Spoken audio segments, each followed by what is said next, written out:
ഹരിശ്രീ ഗണപതയേ നമ. അവിഘ്നമസ്തു. ഓം നമോ ഭഗവതേ വാസുദേവായ ശ്രീകൃഷ്ണ പരമാത്മനേ നമ. ഓം ഗുരുബ്രഹ്മ ഗുരുർവിഷ്ണു ഗുരുർദേവോ മഹേശ്വര ഗുരു സാക്ഷാത് പരബ്രഹ്മ തസ്മൈ ശ്രീ ഗുരവേ നമ. എല്ലാ ഭക്തമക്കൾക്കും എൻ്റെ വിനീതമായ പ്രണാമം. സർവ മക്കളെയും ഭഗവാനിൽ അർപ്പിക്കുന്നു. എല്ലാവർക്കും ശാന്തിയും സമാധാനവും ദൈവകൃപയും ആയുരാരോഗ്യവും രോഗശാന്തിയും എല്ലാ ജീവിത സുഖങ്ങളും ഉണ്ടാകണമേ എന്ന് പ്രാർത്ഥിക്കുന്നു. ഓം ലോകാ സമസ്ത സുഖിനോ ഭവന്തു. ഇവിടെ ഞാൻ ഭാഗവതവും രാമായണവും പിന്നെ അഹിംസ പരമധർമ്മം ഇതൊക്കെ ഇട്ടതിനകത്ത് കുറച്ച് മക്കളുടെ പേരുകൾ എല്ലാത്തിൽ നിന്നും കൂടെ ഞാൻ എഴുതിയെടുത്തതാണ്. എല്ലാവരും ഇവർ തന്നെ എല്ലാം കാണുന്നത്. അതുകൊണ്ട് ഇടയ്ക്കിടയ്ക്ക് മക്കളുടെ പേരുകൾ പറഞ്ഞ് ഭഗവാനിൽ അർപ്പിക്കണം. കാരണം മക്കളെ എല്ലാം തന്നത് ഭഗവാനാണല്ലോ. പേര് തരാൻ ഒക്കാത്ത മക്കളും ഉണ്ടല്ലോ, ഒരുപാട് മക്കളുണ്ട്. കാരണം അവർക്ക് എൻ്റെ പ്രായമുള്ളവർക്കൊന്നും ഇത് കമൻസ് ചെയ്യാൻ ഒരുപാട് മക്കൾക്ക് അറിവില്ലാത്തവരുണ്ട്. അതുകൊണ്ട് അങ്ങനെ എല്ലാവർക്കും വേണ്ടി തന്നെ പ്രാർത്ഥിക്കുന്നെങ്കിലും പേര് തന്നവരെ ഞാൻ പ്രത്യേകിച്ച് ഭഗവാനോട് പറയണ്ടായോ. അതുകൊണ്ട് നിർമ്മല പവിത്രൻ, വിജയ് ബിജു, രാധാ ശിവാനന്ദൻ, നിർമ്മല രമേഷ്, പ്രസന്ന, ജഗദമ്മ, ശ്രീല, ജയ അനിൽ, ജയശ്രീ ബാബു, ഗീത നായർ, രുക്മിണി മോഹൻ, സുധീ കുമാർ, അതൊരു പുതിയ കുട്ടിയാണ്, പത്മകുമാരി, സലീനമ്മ, അതും പുതിയതാണ്. എനിക്ക് പേര് ഷായെന്നും സായെന്നും വായിക്കാം, അതുകൊണ്ട് സലിനമ്മ എന്നാണ് ഞാൻ പറയുന്നത്. ദീപ, നിത്യദാസ്, ഇവരൊക്കെ പുതിയ പുതിയ കുട്ടികളാണ്. എല്ലാവർക്കും ഭഗവാനിൽ എല്ലാവരെയും അർപ്പിക്കുന്നു. എല്ലാവർക്കും എൻ്റെ വിനീതമായ പ്രണാമം. ഞാൻ ഭഗവാനോട് വളരെ വളരെ നന്ദി, എല്ലാ മക്കളോടും നന്ദി അർപ്പിക്കുന്നു. ഒരുപാട് മക്കൾ എൻ്റെ അറിവില്ലാത്ത, കാരണം അങ്ങനെ വലിയ അറിവൊന്നും ഇല്ലാത്ത ഞാൻ ഇത്രയൊക്കെ പറയുമ്പോൾ അതെല്ലാം നന്നായി എല്ലാവരും ഇത് കേൾക്കുന്നത് എനിക്ക് വളരെ വളരെ ഭഗവാനോട് അർപ്പിക്കുന്നു, എല്ലാ മക്കളെയും. കാരണം ഭഗവാൻ തന്ന മക്കളാണല്ലോ. അതുകൊണ്ട് എല്ലാവരെയും ഈ പേര് തരാത്തവരും തന്നവരും എല്ലാം ഈശ്വരനിൽ അർപ്പിക്കുന്നുണ്ട്. ഞാൻ കൂടെ അത് പറയണം എനിക്ക്. കാരണം ഞാൻ അത്രത്തോളം വിഷമിച്ചിട്ടുണ്ട് ഇതിനു വേണ്ടി വെച്ചാൽ എനിക്ക് അറിയില്ല ഇങ്ങനെയാണെന്ന്. എൻ്റെ ഉള്ളം വിഷമിച്ചതിൻ്റെ പേരിലാണ് ഈ മക്കളെയൊക്കെ എനിക്ക് കിട്ടിയത്, ഭഗവാൻ തന്നത്. അതുകൊണ്ട് എല്ലാ മക്കൾക്കും നന്ദി അർപ്പിക്കുന്നു. എല്ലാവർക്കും രോഗശാന്തി ഉണ്ടാകണം. ഇതിനകത്ത് ഒരുപാട് മക്കൾ അസുഖമുള്ളവരൊക്കെ കാണും. ആ മക്കൾക്ക് വേണ്ടിയും എല്ലാവർക്കും ഭഗവാനോട് അപേക്ഷിക്കുന്നു. എല്ലാവരും പ്രാർത്ഥിക്കണം. ഓം ലോകാ സമസ്ത സുഖിനോ ഭവന്തു. നമുക്ക് പിന്നെ ഭാഗവതം ആദ്യത്തെ 1-ാം പാദം കീർത്തനം ചൊല്ലാം. കരളിൽ വിവേകം എന്നുള്ള അത് ചൊല്ലിയിട്ട് നമുക്ക് ഭാഗവതം കണ്ടു വായിക്കാം.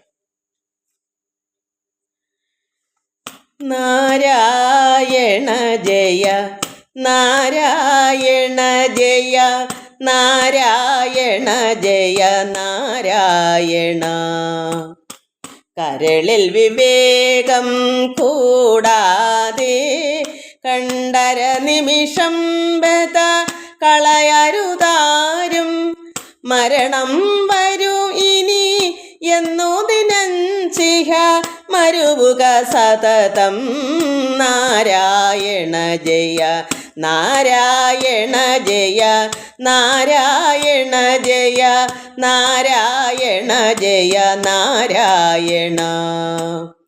കാണുന്നു ചിലർ പലതും ഉപായം, കാണുന്നില്ല മരിക്കുമിതെന്നും.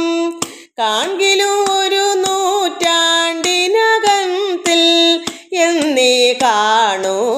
നാരായണ ജയ നാരായണ ജയ നാരായണ ജയ നാരായണ ജയ നാരായണ. കിമപി വിചാരിച്ചിടുകിൽ മാനുഷ ജന്മനി വേണം മുക്തി വരേണ്ടുകിൽ. കൃമിജന്മത്തിലും എളുതായി വരുമീ വിഷയസുഖം ബത. നാരായണ ജയ നാരായണ ജയ നാരായണ ജയ നാരായണ ജയ നാരായണ. കീഴിൽ ചെയ്ത ശുഭ അശുഭ കർമ്മം മേലിൽ സുഖദുഃഖത്തിനു കാരണം. സുഖമൊരു ദുഃഖം കൂടാതെ കണ്ടൊരുവനുമുണ്ടോ? നാരായണ ജയ നാരായണ ജയ നാരായണ ജയ നാരായണ ജയ നാരായണ. കുന്നുകൾ പോലെ ധനമുണ്ടാകിലും ഇന്ദ്രനു സമമായി വാണിടുകിലും ഒന്നുരിയാടുവതിന്നിട കിണ്ട വന്നാൽ യമഭടർ. നാരായണ ജയ നാരായണ ജയ നാരായണ ജയ നാരായണ ജയ നാരായണ. കൂപേ വീണുഴലുന്നതുപോലെ ഗേഹേ വാണുഴലുന്ന ജനാനാം ആവൽഗണം അകലേണ്ടുകിൽ മുനിജന വാക്കുകൾ പറയാം. നാരായണ ജയ നാരായണ ജയ നാരായണ ജയ നാരായണ ജയ നാരായണ. കെട്ടുകളായതു കർമ്മം പുരുഷനു കെട്ടുകളറ്റേ മുക്തി വരൂ ദൃഢം. കെട്ടുകളോ ഫലഭുക്തിയാ തീരും കണ്ടായിനിയും. നാരായണ ജയ നാരായണ ജയ നാരായണ ജയ നാരായണ ജയ നാരായണ. കേൾക്കണമെഴുതായുണ്ടോ രഹസ്യം ദുഷ്കൃതവും നിജ സുഹൃതവും എല്ലാം കാൽക്കൽ നമസ്കൃതി ചെയ്തു മുകുന്ദനിലാക്കുക സതതം. നാരായണ ജയ നാരായണ ജയ നാരായണ ജയ നാരായണ ജയ നാരായണ. കയ്യിൽ വരുന്നതു കൊണ്ടു ദിനങ്ങൾ കഴിക്കാ ഫലം പുനരിച്ചിക്കൊല്ല. കൈവരുമാകിലും ഇന്ദ്രന്റെ പദമെന്തിനു തുച്ഛം.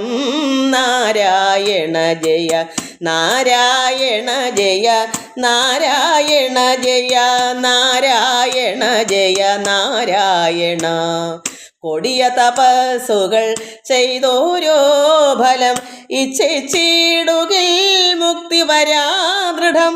അടിമലാർ തൊഴുകുലോരിച്ചാഹീനം മുക്തന്മാരവർ. നാരായണ ജയ നാരായണ ജയ നാരായണ ജയ നാരായണ ജയ നാരായണ. കോപം കൊണ്ട് ശപിക്കരുതാരും ഭഗവന്മയമെന്നോർക്ക സമസ്തം. സുഖവും ദുഃഖവും അനുഭവകാലം പോയാൽ സമമിഹ. നാരായണ ജയ നാരായണ ജയ നാരായണ ജയ നാരായണ ജയ നാരായണ. കൗതുകമൊന്നിലുമില്ലിനി മഹതാം ഭഗവൽ ഭക്തന്മാരോടു കൂടി ഭഗവൽ ഗുണകഥന ശ്രവണങ്ങൾ ഒഴിഞ്ഞൊരു നേരം.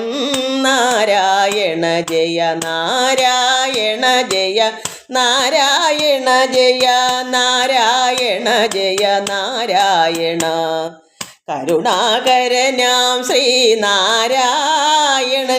അരുളിയിടും നിജ സായുജ്യത്തെ.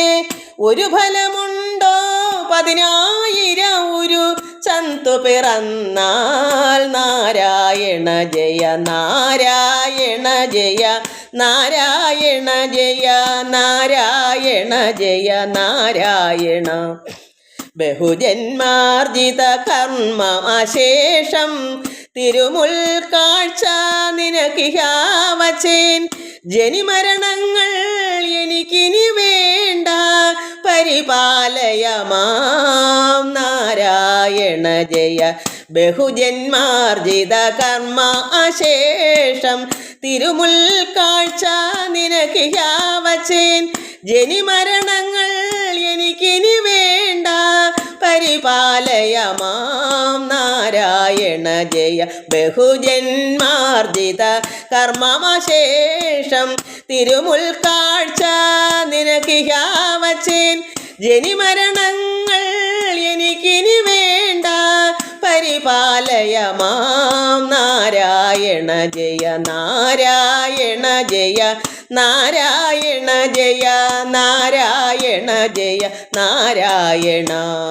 നാരായണ തവ പാദസരോജം അകമേ വിലസുക. നാരായണ ജയ. നമ്മളിവിടെ രാസക്രീഡയാണ് വായിച്ചുകൊണ്ടിരുന്നത്. ഭഗവാൻ രാസക്രീഡ, ഭഗവാൻ കുഴൽനാദം, ഭഗവാൻ ഓടക്കുഴൽ വിളിച്ചപ്പോൾ ഗോപസ്ത്രീകളെല്ലാവരും ആ നാദം കേട്ടപ്പോഴേ അവിടേക്ക് ഓടിച്ചെന്നു. വീട്ടിലുള്ള എല്ലാ കാര്യവും മറന്ന് ഇട്ടിട്ടും പോയി. എന്താ ചെയ്തുകൊണ്ടിരിക്കുന്നത് എല്ലാം അങ്ങ് മറന്നു, മതിമറന്ന് ഓടി. ഭഗവാനുള്ള ഭക്തിയും സ്നേഹവും പ്രേമവും എല്ലാം കൊണ്ട് അവർ അടുപ്പ് വെച്ച പാലും അതൊക്കെ അവിടെ കളഞ്ഞു, കയ്യിലിടുന്ന വളയെടുത്ത് കാലിലിട്ടു, ഇങ്ങനെ ഓരോന്നും അങ്ങനെ പോയി. അപ്പോൾ ഭഗവാൻ എന്താ പറയുന്നത് അവരോട്? പിന്നെ ഭർത്ത് പുത്രാദികളെയും ഉപേക്ഷിച്ച് മിത്രമാം നിൻ പദസേവ ചെയ്തിടുവാൻ വന്നൊരു ഞങ്ങളെ പോകെന്ന് നീ പറയുന്നല്ലോ, അത് ശരിയല്ല. പിന്നെ എന്തോന്ന് ചൊല്ലേണ്ടത് ദയാനിധേ, നീ എന്താ ഇങ്ങനെ പറയുന്നത്? നീയല്ലേ ഞങ്ങളുടെ മനസ്സെല്ലാം കവർന്നെടുത്തത്. ആ കാഠിന്യ വാക്കുകൾ ഇങ്ങനെ പറയാതിരിക്കൂ. അഞ്ചിതമൂർത്തിയാകുന്ന ഭഗവാനോട് പറയുന്നു ഇവർ. ഭഗവാൻ നിങ്ങൾ പോകൂ, നിങ്ങൾക്ക് ഭർത്താവാണ് ഈശ്വരൻ, നിങ്ങളുടെ ഭർത്താവ് ഈശ്വരൻ ദൈവമാണ്, അവരെ ഉപേക്ഷിച്ചിങ്ങനെ വരാൻ പാടില്ല. കുട്ടികളും എല്ലാം നിങ്ങളെല്ലാം മനസ്സിൽ അത്രത്തോളം മനസ്സിനകത്ത് അനുരാഗമായിട്ടിരിക്കുന്ന അവരെ എൻ്റെ മക്കൾ, എൻ്റെ ധനം, എൻ്റെ ഭർത്താവ് എന്നുള്ള രീതിയിലാണ്. അത് വിട്ടുമാറാത്തത് കൊണ്ട് നിങ്ങളിപ്പം അതുകൊണ്ട് അവിടേക്ക് തിരിച്ചു പോകൂ എന്ന് പറഞ്ഞപ്പോൾ ഇവർ പറയുന്നതാണ് ഭഗവാനോട് കാഠിന്യവാക്യം പറയുന്നതോ. ഭഗവാൻ ഊഢരാകേണ നിന്മൂലമായി ഞങ്ങളും ഭർത്തൃപുത്രാദികളെ ഉപേക്ഷിച്ച് മിത്രമാം നിൻ പദസേവ ചെയ്തിടുവാൻ വന്നൊരു ഞങ്ങളെ പോകെന്ന് ചൊല്ലുകിലോ. പിന്നെ എന്തോന്ന് ചൊല്ലേണ്ടു ദയാനിധേ? ഇങ്ങനെ പറഞ്ഞാൽ എന്താ ഭഗവാനെ ഇതിനകത്ത്? ഞങ്ങൾക്ക് അതെല്ലാം ഉപേക്ഷിച്ചല്ലേ ഇങ്ങോട്ട് വന്നത്? നീയല്ലേ ഞങ്ങൾ കാരണം, ഇങ്ങനെ വരാനുള്ള കാരണം. നീ ഇങ്ങനെ ഞങ്ങളോട് ഇത്രമാത്രം സ്നേഹത്തിലും ഒക്കെ ഞങ്ങളുടെ മനസ്സുമൊക്കെ കവർന്നെടുത്ത് ഭഗവാനുള്ള ചിന്തയിൽ അവരെ ആക്കി വെച്ചിട്ട് ഞങ്ങളെല്ലാം ഉപേക്ഷിച്ചിറങ്ങി വന്നതല്ലേ. അതുകൊണ്ട് ഇനി തിരിച്ചു പോകാൻ പറഞ്ഞത് ശരിയാണോ? അതുകൊണ്ട് ഞങ്ങൾ എന്താ ഇനി പറയേണ്ടത് ദയാനിധേ? ഭർത്താവ് നാരികൾക്ക് ഈശ്വരൻ എന്നതും ഓർത്താൽ ജഗൽപതിയല്ലോ ഭവാൻ ദൃഢം. അപ്പോൾ ഭർത്താവ് നാരികൾക്ക് ഈശ്വരനാണെന്നാണല്ലോ ഭഗവാൻ പറയുന്നത്. കൃഷ്ണൻ പറയുന്നു ഭർത്താവാണ് നാരികൾക്ക് ഈശ്വരൻ. എന്നാൽ ഭർത്താവ് ജഗൽപതി ആണല്ലോ, ലോകത്തിൻ്റെ പതിയായിരിക്കുന്ന ഭഗവാൻ കൃഷ്ണനാണല്ലോ. അപ്പോൾ ഓർത്താൽ ഭഗവാൻ ജഗൽപതി ആണല്ലോ അപ്പോൾ വേണ്ടുന്നത്. അതാണ് അവർ ചോദിക്കുന്നത്. ഭർത്താവ് നാരികൾക്ക് ഈശ്വരൻ എന്നതും ഓർത്താൽ ജഗൽപതിയല്ലോ ഭവാൻ ദൃഢം. ഈശ്വരനാണെങ്കിൽ പിന്നെ ഭഗവാനാണല്ലോ, ജഗൽപതി ആണല്ലോ കൃഷ്ണൻ. നിന്നെ ഭജിക്കുന്ന ഞങ്ങളിന്ന് എന്തിനായി അന്യഭർത്താവിനെ ശുശ്രൂഷ ചെയ്യുന്നു? നിന്നെയാണ് ഞങ്ങൾ ഭജിക്കുന്നത്, പിന്നെ എന്തിനാ ഞങ്ങൾ അന്യഭർത്താവായിട്ട് വീട്ടിൽ ഓരോ പുരുഷന്മാരുണ്ട്, അവരെ ഞങ്ങൾ എന്തിനാ ഇങ്ങനെ അവരെ ശുശ്രൂഷ ചെയ്യണം? ഞങ്ങൾക്ക് ഭഗവാൻ പരമാത്മാവ് തന്നെ, അതായത് ജഗൽപതിയാകുന്ന അങ്ങ് തന്നെ മതി. അതാണ് ഞങ്ങളുടെ ഈശ്വരൻ, അതാണ് ഞങ്ങളുടെ ഭർത്താവ്. കാരണം അതായത് അവർ യഥാർത്ഥത്തിൽ അത് തന്നെയാണ്. കാരണം സത്യം പതി നിൻ്റെ ആത്മാവ്, നിത്യം രമിക്ക നീ ആത്മാവ്. അപ്പോൾ നമ്മുടെ എല്ലാം ഉള്ളിലൊരു പതിയുണ്ട്, ഭർത്താവുണ്ട്, പരമാത്മാ. സത്യം പതി നിന്റെ ആത്മാവ്, നിത്യം രമിക്ക നീ ആത്മാവിൽ. ഇത്തരം ചെയ്വതു പാതിവൃത്യമെന്നു ചിത്തെ ധരിക്ക നീ ജ്ഞാനപ്പെണ്ണി. അപ്പം അവരിത് അറിയത്തില്ലെങ്കിൽ അവർക്ക് അവരുടെ ഉള്ളിൽ അത് തന്നെ പറയുന്നത്. ഇതാണ് നമുക്ക് എല്ലാവർക്കും നമ്മുടെ പരമാത്മാവായ ഈശ്വരനാണ് നമ്മുടെ നാഥൻ, നമ്മുടെ ഉള്ളിലെ പരമാത്മാവ്. അത് തന്നെയാണ്, അതാണ് സത്യം, സത്യമായ പതിയാണത്. യഥാർത്ഥത്തിൽ അവർ പറഞ്ഞത് സത്യമായൊരു കാര്യമാണ്. പക്ഷെ അവർ വീടും കൂടും എല്ലാം ആയിട്ട് ഇരിക്കുമ്പോൾ അങ്ങനെ കളഞ്ഞിട്ട് വരാൻ ശരിയല്ലല്ലോ. എല്ലാവരും ഒരുപോലെ എല്ലാം കളഞ്ഞിട്ട് വരാം. ചിലപ്പോൾ അതിൽ ഏറ്റവും ചില വയസ്സ് എന്നവർക്കോ ഒക്കെ ആണെങ്കിൽ നമുക്ക് പറയാം, ഒരാളൊക്കെ ആണെങ്കിൽ. ഇതിപ്പോൾ എല്ലാവരും കൂട്ടത്തോടെയാണ് ഭഗവാന്റെ നാദം കേട്ടപ്പോൾ എല്ലാവരും വെച്ച് തിരിച്ചിങ്ങി പോരുന്നത്. അതുകൊണ്ട് ഭഗവാൻ പറയുന്നു നിങ്ങൾ തിരിച്ചു പോകും. ഇനി നമുക്ക് ഞങ്ങളുടെ മനസ്സൊക്കെ നീ വാങ്ങി വെച്ച് അങ്ങ് പോകെന്നാൽ പദങ്ങൾ നീങ്ങുന്നില്ല. ആ പറയുന്നത് ഒട്ടും ശരിയല്ല ഭഗവാനെ കൃഷ്ണ. കാരണം ഞങ്ങളുടെ മനസ്സ് അങ്ങെല്ലാം കവർന്നെടുത്തു. അത്രമാത്രം ഇവരുടെ മനസ്സെല്ലാം പരമാത്മാവായ കൃഷ്ണൻ അവരെ ഭഗവാൻ, അതാണ് മാനസ ചോരൻ കള്ളൻ. ഇവരുടെ എല്ലാം മനസ്സിനെ കവർന്നെടുത്തത് കൊണ്ട് അവർക്ക് ഇങ്ങനെ പറയുന്നത് ശരിയല്ല, പദങ്ങൾ നീങ്ങുന്നില്ല, ഈ പറഞ്ഞ തെറ്റാണ്.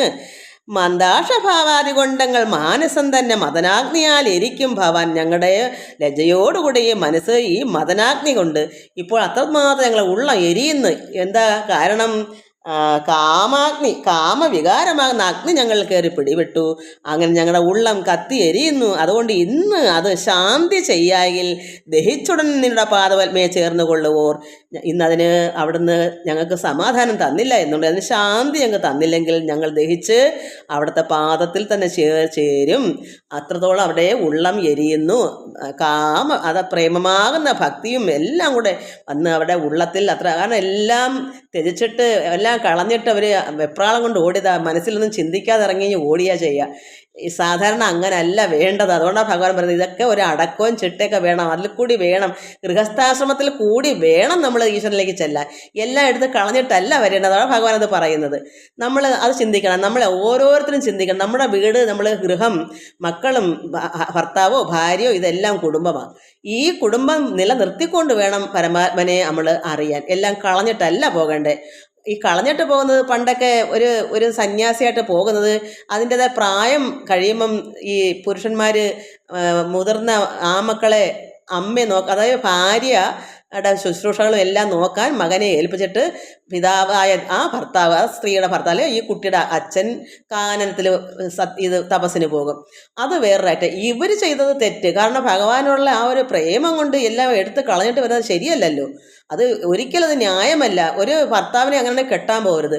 അവരുടെ കാര്യങ്ങൾ നോക്കി അവർക്ക് പ്രായം കഴിഞ്ഞ ഒരു 60-65 വയസ്സായിട്ടേ അതിന്നെല്ലാം വിരമിക്കാവൂ. അതുവരെ എല്ലാ കാര്യവും വയ്യെങ്കിലും വയ്യാത്തതുപോലെ ആവുമെങ്കിൽ എല്ലാം ചെയ്തും എല്ലാം കേട്ട് ഇടക്കാലത്തൂടെ വേണം ഇതും കൂടെ കൊണ്ടുപോകാം. ഇത് എല്ലാം ഇട്ടെറിഞ്ഞ് പോകുന്നത് ശരിയല്ല. അതെല്ലാം മക്കളും മനസ്സിലാക്കണം. നമ്മൾ എല്ലാം ഗൃഹമൊക്കെ ചൊവ്വേ നേരെ നോക്കി പരമാത്മാവിനെ അറിഞ്ഞ് ഈശ്വരനെ ആരാധിച്ചും എല്ലാം ഒന്നിച്ചു കൊണ്ടുപോകണം. എന്നിട്ട് വേണം മക്കളെല്ലാം ഒരുവിധം സ്വന്തം കാലിൽ നിൽക്കാറാവും. അപ്പോൾ ഭർത്താവിനും ഭാര്യയ്ക്കും ഒരുമിച്ച് ആരാധിക്കാം. ഭർത്താവും ഭാര്യയും ഒരുപോലെ തന്നെ ഭഗവാനെ ആരാധിക്കുമ്പോൾ ഒന്നിച്ച് പ്രാർത്ഥിക്കാം. ഒന്നിച്ച് വയസ്സുകാലത്ത് ഒന്നിച്ച് എന്തെങ്കിലും വീട്ടുകാരെ നോക്കാം. അതിന് സ്നേഹമുള്ള ഭർത്താവും ഭാര്യ ആണെങ്കിൽ ഈ രണ്ടും രണ്ട് കൊമ്പത്താണെങ്കിൽ നടക്കത്തുമില്ല. ഭാര്യയ്ക്ക് ഒരു വഴി, ഭർത്താവിന് വേറൊരു വഴിയാണെങ്കിൽ നടക്കൂല. ഒരാൾക്കുള്ളെങ്കിൽ അവരന്നേരം അതിന് വേണ്ടുന്ന കർമ്മങ്ങൾ നോക്കിക്കോണം. ഈ അവരവർക്ക് ഒരു സ്വാതന്ത്ര്യമുണ്ട്. ഈശ്വരങ്ങളിലേക്ക് അടുക്കാനുള്ള സ്വാതന്ത്ര്യം എല്ലാവർക്കും ഉണ്ട്. അതിന് നമ്മൾ ജനിച്ചത്. അത് ഭാര്യയ്ക്ക് തടസ്സമാണെങ്കിൽ അവിടുന്ന് വിട്ടൊഴിഞ്ഞ് എന്തെങ്കിലും ഭർത്താവിൻ്റെ ആവശ്യം നോക്കണം. ഭർത്താവ് തടസ്സക്കാരനാണെങ്കിൽ ഭാര്യ അതിന് വേണ്ടുന്ന നോക്കണം. വയസ്സ് ചെല്ലുമ്പം ഒന്നിച്ച് ജീവിതം മുന്നോട്ട് പോകില്ല എന്ന് തടസ്സങ്ങളാണെങ്കിൽ നമ്മൾ അതിന് യുക്തി പോലെ അത് ഭഗവാൻ അപ്പോൾ അതിനുള്ള വഴി തരും. അത് ഇപ്പോഴും നമ്മൾ ആലോചിക്കേണ്ട. ആ സമയത്ത് ഭക്തി എങ്ങനെയാണെന്ന് അറിഞ്ഞിട്ട് ഈശ്വരൻ അതിനുള്ള വഴികൾ ഒപ്പിച്ച് തരും. അത് നമ്മൾ ഒന്നും വേണ്ട, ഭഗവാനിലേക്ക് വിട്ടുകൊടുത്താൽ മതി, അവിടേക്ക് അങ്ങ് അർപ്പിച്ചാൽ മതി. നമുക്ക് ഭക്തി ഉണ്ട്, അതിനുള്ള വഴിയില്ല എന്ന് കണ്ടാൽ ഭഗവാൻ വഴി തന്നിരിക്കും. ഏത് പ്രകാരമെങ്കിലും വഴി മുട്ടുവിൻ തുറക്കപ്പെടുമെന്ന്. അങ്ങനെ അതുകൊണ്ട് നമ്മൾ ഇപ്പോൾ അതിനെപ്പറ്റി ഓർത്ത് ചിന്തിക്കണം. നമ്മൾ നമ്മുടെ കർമ്മങ്ങളെല്ലാം നോക്കണം. നമ്മുടെ ഗൃഹത്തിൽ വേണ്ടുന്ന കാര്യങ്ങളെല്ലാം കുട്ടികളെ വളർത്തുകയും വേണ്ടുന്ന കാര്യങ്ങളെല്ലാം ചെയ്യുകയും ഭാര്യയെ നോക്കുകയും ഭർത്താവിനെ നോക്കുകയും എല്ലാം അങ്ങോട്ടും ഇങ്ങോട്ടെല്ലാം വേണം. അതുകൊണ്ടാണ് നമ്മളെല്ലാവരും അങ്ങനെ തന്നെയാണ് ഇവിടെ ജീവിച്ചു പോയത്. എനിക്ക് വയ്യാതൊക്കെയായി വയസ്സ് 67 കഴിഞ്ഞപ്പോഴാണ് ഞാനിങ്ങനെ എൻ്റേതായ ഈ ഒരു തൊഴിൽ, ഈ ഒരു കർമ്മം, അതിനു വേണ്ടി എല്ലാം ഞാൻ ത്യജിച്ചു. അത് എല്ലാവരും അങ്ങനെ ആവത്തില്ല. അത് ലക്ഷത്തിലാണോ ഒന്നേ ഇങ്ങനെ ആവത്തുള്ളൂ. അത് ഓർത്ത് മക്കളാരും ഭയക്കണ്ട. 1 ലക്ഷം അല്ലെങ്കിൽ 1000 പോലും ഒന്ന് കാണത്തില്ല ഞാൻ ഈ ചെയ്യുന്നത് പോലെ. കാരണം ഞാൻ ഏകമായിട്ടും എല്ലാം മനസ്സിൽ നിന്ന് വിട്ടു നിൽക്കുന്ന ഈ ഒരു കാര്യം മാത്രമേ എൻ്റെ ശ്രദ്ധയിലുള്ളൂ. എനിക്ക് വേണ്ടുന്ന എന്തെങ്കിലും ചെയ്താൽ പോലും അവിടെ എനിക്ക് ഓർമ്മയില്ല. എല്ലാം തരികിടയായി കിടക്കും. ഞാനെന്താ എപ്പോഴും ശ്രദ്ധ, ഓർമ്മ, ഭക്തി ഇതാ എൻ്റെ മക്കൾ, ഭഗവാൻ തന്ന എൻ്റെ മക്കൾക്ക് വേണ്ടുന്ന കാര്യങ്ങൾ നിറവേറ്റുക എന്നുള്ള സമയം അങ്ങ് അധികരിച്ചു പോയി. കാലങ്ങൾ കഴിഞ്ഞു പോയി, വയസ്സ് കൂടിപ്പോയി. എത്രയും പെട്ടെന്ന് കർമ്മങ്ങൾ തീർക്കണം. അതാണ് എൻ്റെ കടമ. അത് അങ്ങനെ എൻ്റെ അറിവിൽ ഇവിടെ ഒന്നും ആരുമില്ല. അപ്പം മനസ്സിലാക്കണം, ലക്ഷത്തിൽ പോലും ഒന്നില്ലാന്ന്. അതുകൊണ്ട് എന്നെപ്പോലെ എല്ലാവരും ആവണമെന്ന് കുറച്ച് മക്കളിങ്ങനെ വിചാരിക്കുന്നുണ്ട്. അവർക്ക് ചിലപ്പം പറ്റിയെന്നിരിക്കും. അവരുടെ പ്രായം ഇപ്പം അത്രയും ആയില്ല, 52 വയസ്സൊക്കെ ആയിട്ടുള്ളൂ. അങ്ങനെയുള്ള 1-2 മക്കളുണ്ട്, 1-4 ഒക്കെ ഉണ്ട്. അവർക്ക് ചിലപ്പം ഈ ജന്മം എൻ്റെ പ്രായകാമം ചിലപ്പോൾ ഇതുപോലെ ആയാലും അതൊക്കെ ഈശ്വരൻ്റെ കയ്യിലിരിക്കുകയല്ലേ, ഓരോരോ കർമ്മ പോലല്ലേ. അതുകൊണ്ട് ഇപ്പോൾ നമുക്കൊന്നും തീരുമാനിക്കണ്ട, വരും പോലെ വരട്ടെ, അന്നന്ന് കണ്ടതിനെ വാഴ്ത്തുക. മാമുനിമാർ അങ്ങനെയാണല്ലോ, നമുക്കിനി കണ്ടു വായിക്കാം.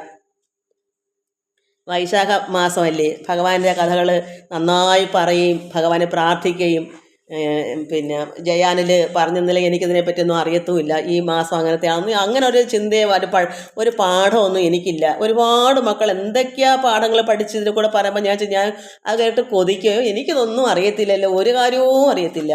ഒരു അമ്പലത്തിൽ പോയാൽ എങ്ങനെ തൊഴുവണമെന്ന് വലം വെച്ച് തൊഴുന്ന കാര്യം പോലും എനിക്കറിയില്ല. കാരണം ഞാനെങ്ങും പോവാത്തതുകൊണ്ട് ഇപ്പോൾ എല്ലാം പുതിയ രീതിയാണല്ലോ, അതുകൊണ്ട് ഒന്നും അറിയത്തില്ല. എല്ലാവർക്കും നമസ്കാരം. നമുക്ക് കണ്ടു വായിക്കാം.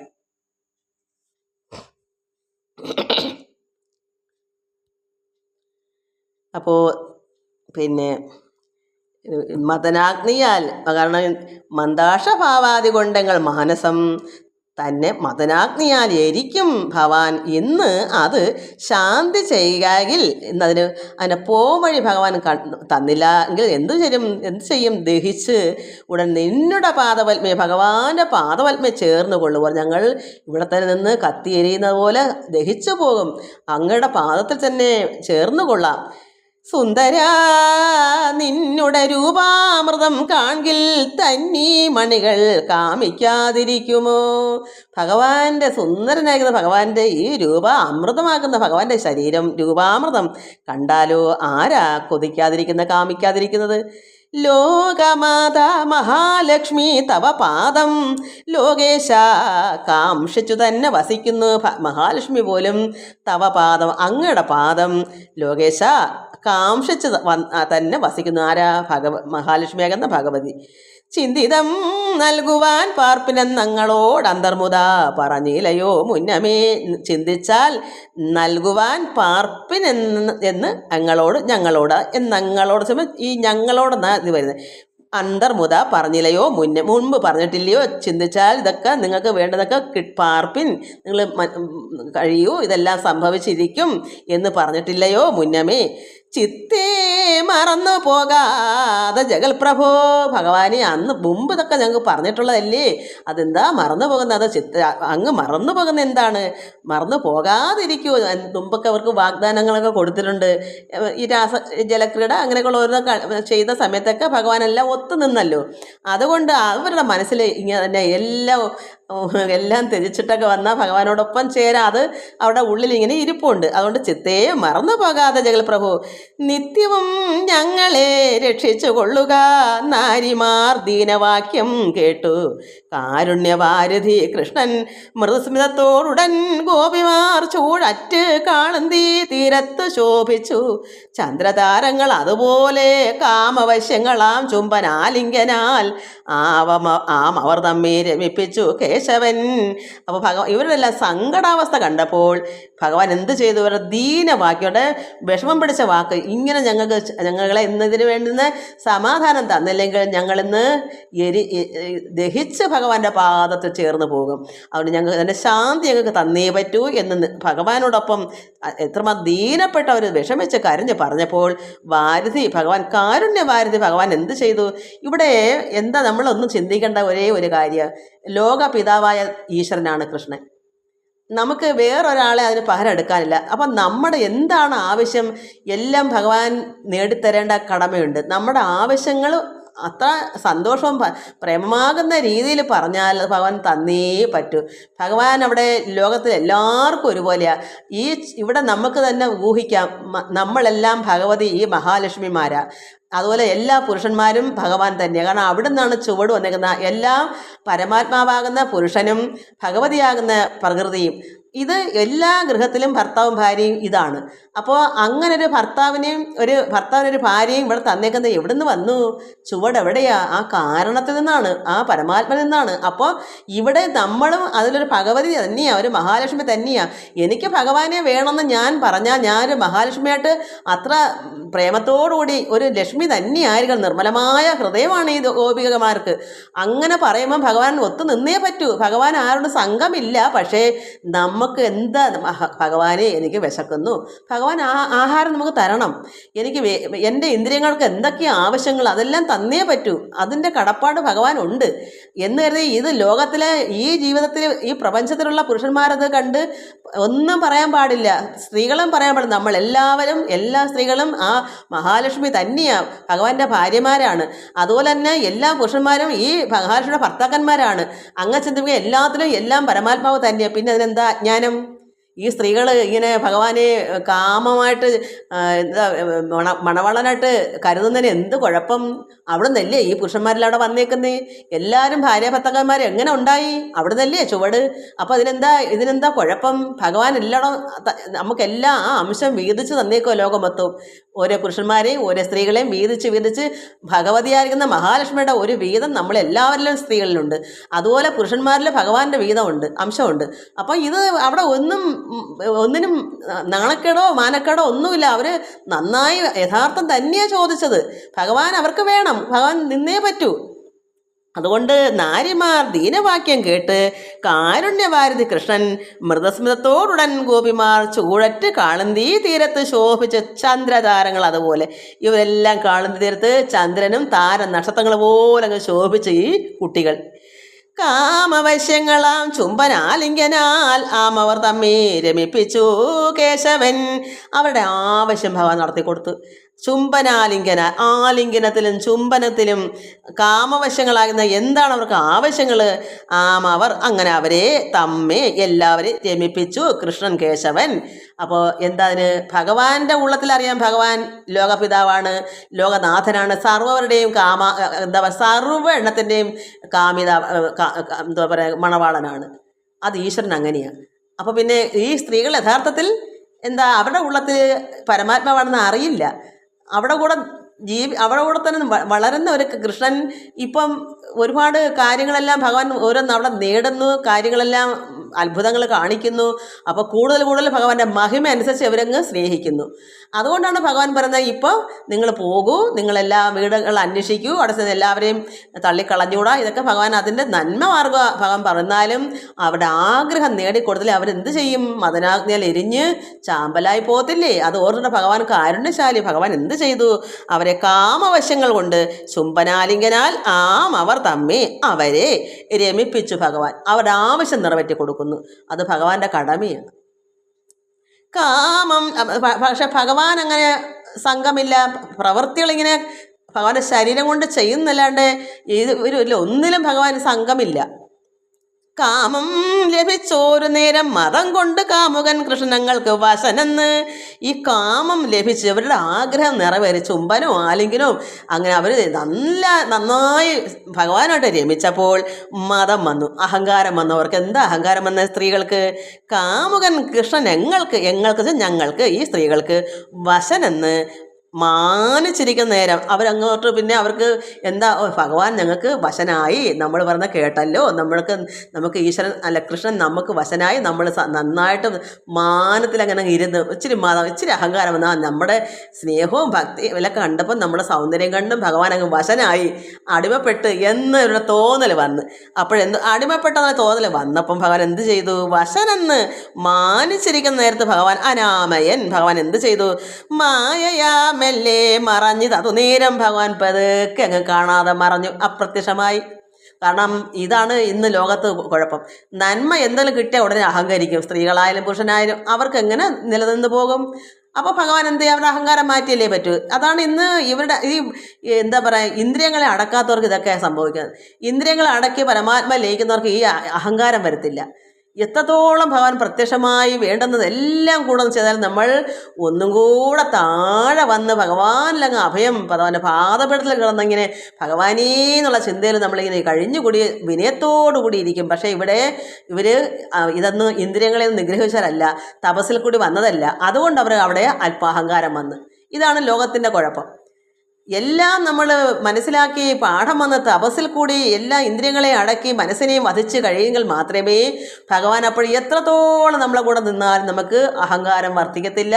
താഴേക്ക് നമ്മൾ താഴെ അത്രത്തോളം അങ്ങ് പറ്റും, താഴെ നിൽക്കും. ഭഗവാന്റെ പാദത്തിൽ നിന്ന് പിന്നെ നമ്മൾ അത്രമാത്രം വിനയത്തോടുകൂടിയ പിന്നെ ആ ഒരു ഭക്തൻ്റെ കടമ. ഇവിടെ അങ്ങനല്ല സംഭവിച്ചത്.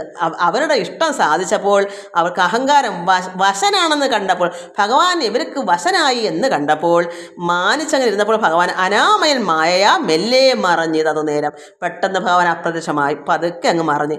ആയർകോൻ തന്നെ തിരഞ്ഞു വിപിനത്തിലായവരോരോന്ന് ചൊല്ലി കരകയും. അപ്പം മറഞ്ഞപ്പോൾ അവർക്ക് സങ്കടമായി. അയ്യോ, ഭഗവാൻ അങ്ങനെ വശനായെന്ന് കണ്ടങ്ങ് ഇച്ചിരി തുള്ളി ചാടി അഹങ്കരിച്ചപ്പോൾ ഇവർക്ക് പിന്നെന്ത് വന്നു? ഭഗവാനെ കാണാനില്ലെന്നായപ്പോൾ ആയർഗോൻ തന്നെ തിരഞ്ഞ് ഭഗവാനെ അവർ തിരക്കി വിപിനത്തിൽ വനത്തിൽ എല്ലാവരോടും ആയവർ ഓരോന്ന് ചൊല്ലിക്കരിഞ്ഞു. ഈ ഓരോ സ്ത്രീകളും ഭഗവാനെ കണ്ടോ, കൃഷ്ണനെ കണ്ടോ, വള്ളികളോടും ഇലകളോടും വൃക്ഷങ്ങളോടും മൃഗങ്ങളോടും പക്ഷികളോടൊക്കെ ചോദിച്ചു തുടങ്ങി. ആയവർ ഓരോന്ന് ചൊല്ലിക്കരകയും മാരമാൽ പൂണ്ട് ഭ്രമിച്ചവർ ചോദിച്ചു, കാരണപുരുഷനെ കണ്ടുകൊള്ളുവാൻ വൃക്ഷങ്ങൾ വല്ലി പുഷ്പങ്ങളോടും പക്ഷിമൃഗങ്ങളോടൊക്കെ അന്വേഷിച്ചു ചിത്തതാപേന തിരഞ്ഞു നടക്കയും അവിടെ ഉള്ളം ചുട്ടുപഴുത്തതുപോലെ ആയി. പെട്ടെന്നല്ലേ അഹങ്കാരം വർദ്ധിച്ചത്. എങ്ങനെ ഭഗവാൻ ഇനിയിപ്പോൾ എന്താ പേടിക്കാനാ? അങ്ങനൊരു ചിന്ത. നമുക്ക് ഒന്നും ഇല്ലാതിരിക്കുന്ന വിഷമം പിടിച്ചിരിക്കുന്ന മനുഷ്യർക്ക് നല്ലൊരു വീടും അല്പം ഒരിച്ച് നന്മ മുന്നോട്ട് വരുമ്പോൾ ഉടനെ അഹങ്കാരം വരും. എനിക്കിതൊക്കെ തന്ന് കൃഷ്ണൻ തരുന്നൊന്നും ചിന്തിക്കത്തില്ല. എനിക്കിതൊക്കെ നേടി, എൻ്റെ ചുണ്ട് ഇതൊക്കെ സംഭവിച്ചു എന്ന് ചിന്തിക്കുക. അതേസമയം നല്ല ഭക്തന്മാരെന്ത് ചിന്തിക്കും? ഭഗവാനെ അവിടെ ഇന്ന് എൻ്റെ മക്കളെല്ലാം എന്നെ വിളിക്കും, പറയാം ഭഗവാനെ പ്രാർത്ഥന എനിക്ക് എന്നതൊക്കെ സാധിച്ചമ്മേ എന്ന്. എത്ര മക്കളാണ് എന്നെ വിളിച്ച് പറയുന്നത്? എൻ്റെ എൻ്റെ മകൻ അല്ലെങ്കിൽ എൻ്റെ മകൾക്ക് അല്ലെങ്കിൽ ഇന്ന കാര്യങ്ങൾ ഓരോ അല്ലെങ്കിൽ അസുഖം മാറിയത് ഇങ്ങനെയൊക്കെ ഓരോന്ന് പറയുമ്പോൾ നമ്മൾ മനസ്സിലാക്കണം, നമ്മൾ അത്രത്തോളം ഭഗവാനാണ് നമുക്ക് തന്നതെന്ന് ചിന്തിക്കണം. ഇവിടെ ഇന്ന് ലോകത്ത് ഈശ്വരനെല്ലാം നൽകുന്നത് ചിന്തിക്കാതെ എൻ്റെ ക്ഷണമുണ്ട് ഇതെല്ലാം സാധിച്ചു എന്നും പറഞ്ഞ് അഹങ്കരിക്കും. അപ്പോൾ ഭഗവാൻ ഇതുപോലെ അങ്ങ് മറഞ്ഞു നിൽക്കും. അപ്പം നമുക്ക് എന്ത് വരും? ആ ഗുണം പിന്നെ ഇല്ലാതെ വരും. അല്പന ഐശ്വര്യം വരുമ്പോൾ അർദ്ധരാത്രി കുട പിടിക്കുന്നെന്ന് പറയുന്നില്ലേ, അത് പിന്നെ പെട്ടെന്ന് ഉയർച്ച വന്നാൽ അത് പെട്ടെന്ന് തന്നെ നിലനിൽക്കത്തില്ല, താഴേക്ക് അങ്ങ് പോകും, ഇല്ലാതെ പോകും. അതുകൊണ്ട് നമ്മൾ എന്ത് ചെയ്യണം? ഭഗവാനെ അവിടും തന്നതാണല്ലോ, എല്ലാം ഭഗവാൻ അർപ്പിക്കണം, ഭഗവാൻ നന്ദി പറയണം. കിട്ടുന്ന ഗുണങ്ങൾക്കും മഹാത്മ്യങ്ങൾക്കും എല്ലാം ഭഗവാനാണ് തന്നതെന്നുള്ള ചിന്ത നമുക്ക് വേണം. നമ്മളാൽ ഒന്നിനും സാധ്യമല്ല എന്ന് വേണം ചിന്തിക്കാൻ. അപ്പം ഈ കുട്ടികൾ വൃക്ഷങ്ങളോടും വള്ളിയോടും പുഷ്പത്തോടും പക്ഷി മൃഗങ്ങളോടൊക്കെ അന്വേഷിച്ചു. ചിത്തതാപേന തിരഞ്ഞു നടക്കയും ചിത്തഭ്രമം കൊണ്ട് ഗോഷ്ഠികൾ കാട്ടിയും പെട്ടെന്ന് ഭഗവാൻ പറഞ്ഞപ്പോൾ അത്രത്തോളം അവരങ്ങ് ആവേശം കൊണ്ട് ഇരുന്നപ്പോഴല്ലേ കിട്ടിയത് ഭഗവാന്റെ ഒരു അല്പ ആശ്വാസം. ചുംബനോ ആലിംഗനോ ഒക്കെ കൊടുത്ത് സന്തോഷമായിട്ടിരുന്നപ്പോൾ ഇവർക്ക് പെട്ടെന്ന് ഭഗവാൻ മറഞ്ഞപ്പോൾ അവർക്ക് വീണ്ടും ചിത്തഭ്രമം വരെ ഉണ്ടാവും. അങ്ങനെയാണ് ഇന്ന് ലോകത്ത്. അങ്ങനെ ഇന്ന് പല മക്കൾക്കും നമുക്കറിയാം, പ്രേമിച്ച് കല്യാണം കഴിക്കാതിരിക്കുന്ന കുട്ടികൾക്ക് കിട്ടാറുമ്പോൾ അവർക്ക് ഒന്നീ ആത്മഹത്യ, ചിത്തഭ്രമം എന്ന് അവരുടെ മനസ്സ് ഇളകി അവർ മരിച്ചു കളയുന്നു. ഇന്ന് ലോകത്ത് നടക്കുന്ന അങ്ങനെയല്ലേ? ആത്മീയമില്ല, എന്ത് വന്നാലും സഹിക്കാനുള്ള ത്രാണിയില്ല. കുട്ടികളെ നന്നായി ഈശ്വരജ്ഞാനം ഭഗവാൻ ആധ്യാത്മികമായി എല്ലാം നന്മ പറഞ്ഞു കൊടുത്തിട്ടില്ല. ഇങ്ങനെ എന്താ പറയുക, ഈ ലോക ചിന്തയിൽ ഇങ്ങനെ ആയിപ്പോകുന്ന കുട്ടികളെ അവരെ കുറ്റം പറഞ്ഞ കാര്യമുണ്ടോ? അവർക്ക് അറിവില്ല. അതുകൊണ്ട് അവർ മനസ്സിന് സഹിക്കാൻ വയ്യാത്തതുകൊണ്ട് അവരിങ്ങനെ ചിത്തം ഭ്രമിച്ചിട്ട് എന്നാൽ മരിച്ചു കളയാം, ഇല്ലെങ്കിൽ മരിച്ചില്ലെങ്കിലോ വട്ടെടുത്ത് എങ്ങോട്ടെങ്കിലും പോവുക, അങ്ങനെയൊക്കെ വന്നു പോകുന്നു. അതുകൊണ്ട് ചിത്തതാപേന തിരഞ്ഞു നടക്കയും ചിത്തഭ്രമം കൊണ്ട് ഗോഷ്ഠികൾ കാട്ടിയും ഗോഷ്ഠി കാട്ടി നടക്കും. എന്നിട്ടോ പിന്നെ കൃഷ്ണ ആകൃതി പൂണ്ട് അതിൽ ചിലർ അങ്ങനെ കൃഷ്ണവിലാസങ്ങളൊക്കെ നടിക്കയും. കാരണം ഭഗവാന്റെ ആകൃതി പൂണ്ട് ഞാൻ കൃഷ്ണനാണെന്നുള്ള രീതിയിൽ നടക്കും. പിന്നെ കൃഷ്ണ വിലാസങ്ങളൊക്കെ നടിക്കും. ഭഗവാൻ എന്തൊക്കെയാ മഹിമകൾ ചെയ്ത് അതൊക്കെ നടിച്ച് കാണിക്കും. ഇതൊക്കെ ഒരു തരം ഭ്രമങ്ങളാണ്. എന്നിട്ട് പൂതന നിഗ്രഹാദി പ്രഭാവങ്ങളും പൂതനെ നിഗ്രഹിച്ച കാര്യങ്ങളും ചേതസി മാനിച്ചു നൃത്തം നടിക്കയും. ചിലരിങ്ങനെ മാനം പൂണ്ട് നൃത്തം ചെയ്ത് നടക്കും. എല്ലാം മാനസികമായ ഒരു എന്താ പറയേണ്ട ഒരു ഭ്രമമാണ്. ഭഗവാൻ പെട്ടെന്ന് മറഞ്ഞപ്പോൾ ഉണ്ടാകുന്നത്. കാരണം അയ്യോ പോയല്ലോ എന്നൊരു ഒരു മതി മറന്നങ്ങ് വല്ലാതങ്ങ് ആയി പോകുമ്പോൾ ചിത്തം ഭ്രമിച്ച് അങ്ങനെ ആയിപ്പോകുന്നു. അതുകൊണ്ട് ഏവം തിരഞ്ഞു നടക്കും ഇതോ ദേവസേവിതൻ തൻ പദപങ്കജം ഭൂമിയിൽ ചെമ്മേ പതിഞ്ഞത് കണ്ടു തന്നെ അന്തികെ നിർമ്മലഗാത്രിമാരിൽ ഒരുത്തി പദം തന്നോടു കൂടി കലർന്ന് അത് കാണുകയാൽ അന്നേരം അന്യയോടെ രമിച്ചാനെന്നും. അതായത് ദേവസേവിതൻ പദം, ഒരു ദേവന്മാരെ സേവിക്കുന്ന ഒരു എന്താ പറയുക ദേവി, അതായത് പിന്നെ ചേതസി മാനിച്ച് നൃത്തം നടിക്കയും ഏവം തിരഞ്ഞു നടക്കും വിധോ ദേവസേവിതൻ തൻ പദപങ്കജം ഭൂമിയിൽ. അതായത് തൻ പദപങ്കജം, ഭഗവാന്റെ ഒരു പാദം ഭൂമിയിൽ എവിടെയോ കണ്ട ഒരു ദേവസേവിതൻ പദപങ്കജം, ഏതോ ഒരു ഭഗവാനെ സേവിക്കുന്ന ഒരു പാദം ഭൂമിയിൽ പതിഞ്ഞു. ചെമ്മേ പതിഞ്ഞത് കണ്ട് തന്നെ അന്തികെ നിർമ്മലഗാത്രിമാരിലൊരുത്തി പദം തന്നോട് കൂടി കലർന്നത് കാണുകയാൽ. അപ്പോൾ ഒരു സ്ത്രീ, നിർമ്മല ഗാത്രിയായിരിക്കുന്ന ഒരു സ്ത്രീ ഒരുത്തി പറഞ്ഞു പദം അത് കാലിൻ്റെ അടയാളം തറയിൽ ഭൂമിയിൽ പതിഞ്ഞപ്പോൾ അത് കണ്ട് കൂടിക്കലർന്നത് കാണുകയാൽ അന്നേരം അന്നയോടെ വേറൊരുത്തിയുടെ അടുത്ത് പറയുന്നു, അന്നയോടെ രമിച്ചാനെന്നും കൃഷ്ണൻ വേറൊരുത്തിയുടെ കൂടെ രമിക്കുന്നു എന്ന് ഇന്ന് ലോകത്തെ സ്ത്രീകളെല്ലാം അങ്ങനെ. ഒരു ഭർത്താവ് എങ്ങോട്ടും പോയാൽ ഉടനെ സംശയമാണ്, എന്താ പറയുക, അയാൾക്ക് വേറെ എവിടെ ഉണ്ട് എന്നൊക്കെ പറഞ്ഞ സംശയങ്ങളുണ്ടല്ലോ. അതുപോലെ ഇവിടെ ഒരു ഭഗവാന്റെ ഒരു പാദം ഭൂമിയിൽ, എനിക്കങ്ങനെ തോന്നുന്നത്, അത് പതിഞ്ഞപ്പം ഭഗവാന്റെ പാദം താണ്ട് അവിടെ പതിഞ്ഞ് കിടക്കുന്ന അവൾ വേറൊരുത്തിയുടെ കണ്ട് ഭഗവാൻ അവിടെ രമിക്കുകയാണ് എന്ന് അവളോടൊത്ത് നിൽക്കുകയാണ്. അവർ തങ്ങളെ സന്തോഷമായിട്ട് സ്നേഹിച്ച് നിൽക്കുകയാണ്. അതുകൊണ്ട് നിർമ്മല ഗാത്രിമാരിൽ ഒരുത്തി പദം തന്നോട് കൂടി അപ്പം ഈ നിർമ്മല ഗാത്രിയാക്കുന്ന അവരുടെ അടുത്താണ് ആ പദം കണ്ടത്. അപ്പം നിർമ്മല ഗാത്രിയാകുമ്പം അവർക്ക് ഈ എന്തോ പറഞ്ഞ അഹങ്കാരമില്ല. ഇപ്പോൾ ഒരുപാട് സ്ത്രീകളുള്ളത് ഒന്നോ രണ്ടോ നിർമ്മല ഗാത്രിമാരായിരിക്കും. അവർക്ക് ഭഗവാൻ ആലിംഗനവും ചുംബനമൊക്കെ ചെയ്യുമ്പോൾ അവർക്ക് സാധാരണ ഈ മറ്റുള്ള കുട്ടികൾക്ക് എന്താ പറയുക അഹങ്കാരം വന്നതുപോലെ നിർമ്മല ഗാത്രിമാർക്ക് വരത്തില്ല. അപ്പോൾ ഭഗവാൻ അവരുടെ കൂടെ നിൽക്കും. അങ്ങനെ ഭഗവാൻ നിർമ്മലമായ മനസ്സിലുള്ളവർക്കേ ഭഗവാൻ ചേർന്ന് നിൽക്കൂ. അപ്പം നിർമ്മല ഗാത്രിമാരിൽ ഒരുത്തി പദം തന്നോടുകൂടി കലർന്ന് അത് കാണുകയാൽ അന്നേരം അന്യയോടെ രമിച്ചാനെന്നും പിന്നെ അവൾ അടി ഒന്നുമേ കാണായിക തന്നെ അവ രീതി ചിന്തിച്ച അന്നേരം പിന്നെ ഒരു പദം പോലും പിന്നെ കണ്ടില്ല. ആ ഒരു കാൽപാദം കണ്ടപ്പോൾ അന്യയോട് രമിച്ചെന്നും പറഞ്ഞ ഏതോ. അപ്പം അവർക്ക് നിർമ്മല ഗാത്രമൊന്നും അവർക്കറിയില്ലല്ലോ.